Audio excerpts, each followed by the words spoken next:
Bible मुकद्दस में सीखेंगे कि इत्तेहाद क्या होता है। ईमान की किताब 4 बाब उसकी 32वीं आयत में, और ईमानदारों की जमात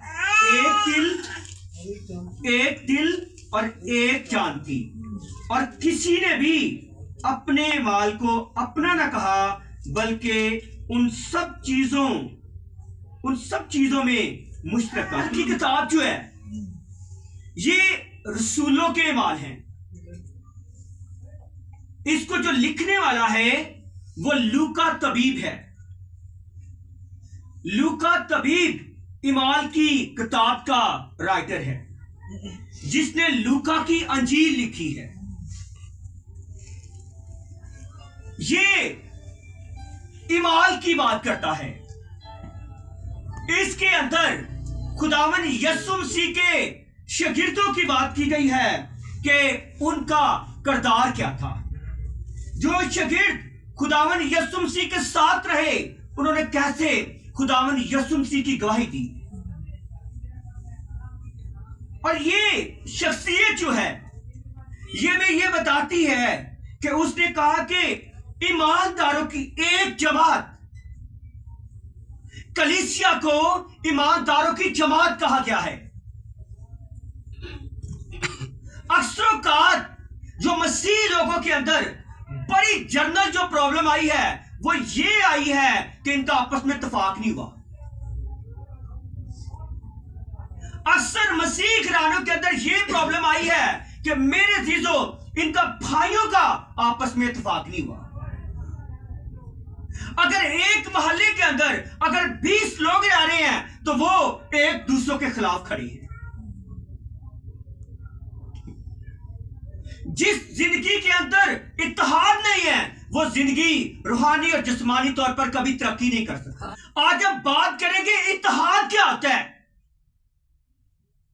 मोस्टली हम एक दूसरे के साथ खड़े होते हैं, लेकिन अगर डीपली देखा जाए तो हर बंदा दूसरे बंदे के खिलाफ खड़ा है। कलीसिया खादम के खिलाफ खड़ी है। कलीसिया आपस में एक दूसरे के खिलाफ खड़ी है। कलीसिया सिर्फ ऐब जोई की बातें करती है। कलीसिया एक ऐसी बात करती है कि दूसरा ठीक नहीं, मैं ठीक हूं, और किसी की बात मानने को तैयार नहीं है। खादम की बात मानने को तैयार नहीं है। वो कहती है मैं इसको चलाऊं, ये हमें ना चलाए। इसका मतलब है खुदा के बुलाए हुए को आप जो है वो चला रहे हैं, आप अपनी मर्जी कर रहे हैं। आपको खुदा की, फिर जब बंदा अपनी मर्जी करता है, खुदा अपना कलाम करना जो है वो बंद कर देता है। बनी इस्राइल ने जब मूसा की नाफरमानी करना शुरू कर दी, जब सैमुअल की नाफरमानी करना बंद कर दी, तो एली काहिन के दौर में खुदा खामोश हो गया। जिस कलीसिया के अंदर, जिस जमात के अंदर इत्तेहाद नहीं होता, खुदा वहां से बात करना बंद कर देता है, और बेबरकतियां और बदकिस्मतियां, बीमारियां, दुख जो है वो दरवाजा खोल लेती है। वहां पर दुश्मन अपना रास्ता बना लेता है। इसलिए मेरे चीजों, बाइबल का दर्स में लिखा है ईमान की किताब में, और ईमानदारों की एक जमात, एक दिल, एक जान थी, और किसी ने भी अपने माल को अपना ना कहा, बल्कि उनकी सब चीजें एक थी। क्यों एक थी? उनके अंदर इत्तेहाद हो चुका था। उन्होंने ये फैसला कर लिया, ये जान लिया, ये जो कुछ हमारे पास है ये हमारा नहीं है, ये खुदावन ने हमें दिया हुआ है। आमीन। जब इंसान अपनी जिंदगी के अंदर ये बात समझ जाता है तो मेरे चीजों याद रखें, वो अपने लिए और दूसरों के लिए वो बाइसे बरकत होना शुरू हो जाता है। जिस कलीसिया के अंदर इत्तेहाद नहीं होता, मेरे चीजों वहां पर दुश्मन को मौका मिल जाता है अपना काम करने। ये जो शागिर्द थे, इन्होंने खुदावन यीशु मसीह की बातों को ईमानना शुरू कर दिया, और जो शख्स कोई इस बात को नहीं समझता वो मेरे जीजो अपने लिए बाइस से बरकत नहीं है। यहां पर एक लावी की एग्जाम्पल मिलती है, जिसको नसीहत का बेटा कहा गया है। जब इसने यीशु मसीह को जान लिया तो बाइबल में लिखा है ये अपनी जमीन बेचकर शागिर्दों के पांव में रख दी। जो दूसरों के लिए, जो गरीब और मुहताजों के अंदर, उसको बांट दिया जाए। सिर्फ मसबे पर काम नहीं होता।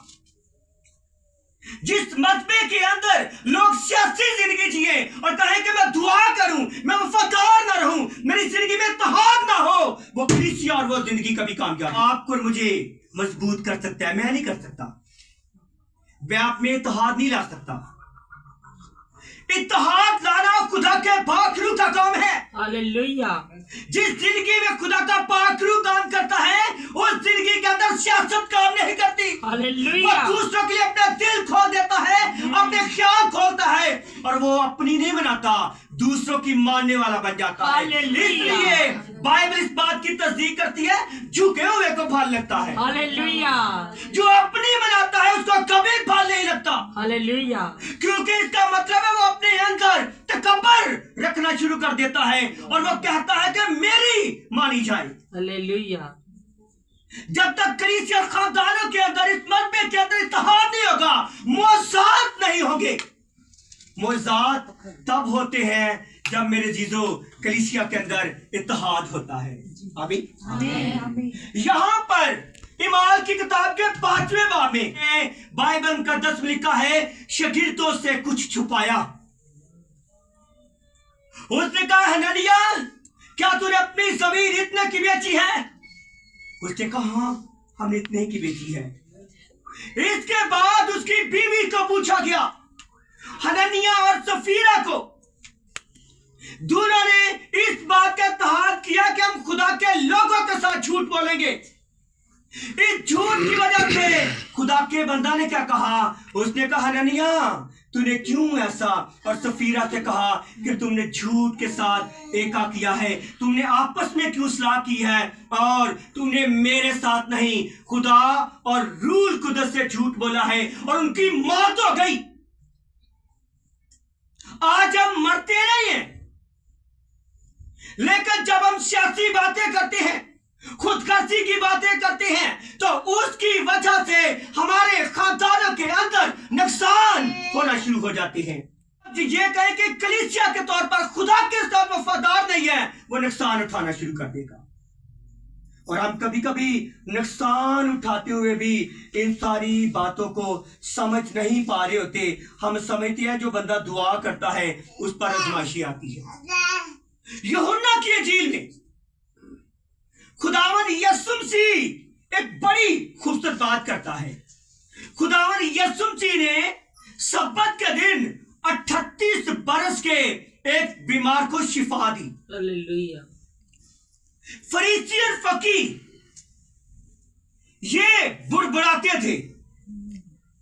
खुदावन ने कहा तुम वक्त को देखकर फैसला न करो, इंसाफ को देखकर फैसला करो। हम कभी कभी वक्त के प्रोटोकॉल के अंदर आ जाते हैं, इंसाफ पसंद हम लोग नहीं है। मतलब हम छोटी छोटी बातों को लेकर किसी को मुजरिम ठहराकर हम उस बात को मानने पर एग्री नहीं होते और इसलिए फिर हम नुकसान उठाते हैं।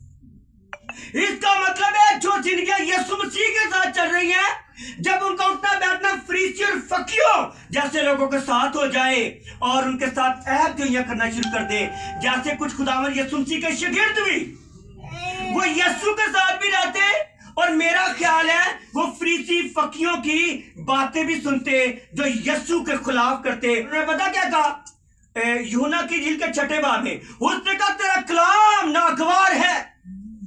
लिखा बहुत सारे शागिर्द पीछे मुड़ गए।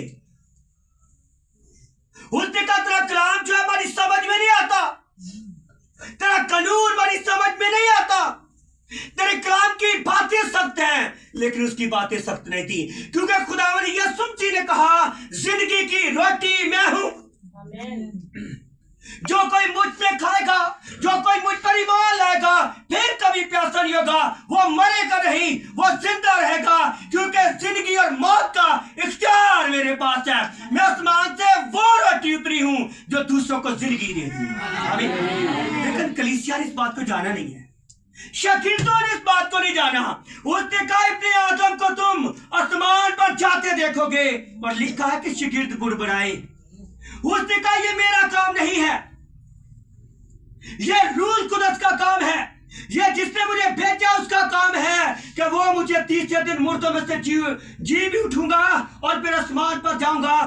आज भी बहुत सारी जिंदगियां बुड़बुड़ाती हैं, उनके अंदर इत्तेहाद नहीं है, उनकी जिंदगियों के अंदर वफादारी नहीं है, इसलिए मेरे जीजो वो ठोकर का सबब है।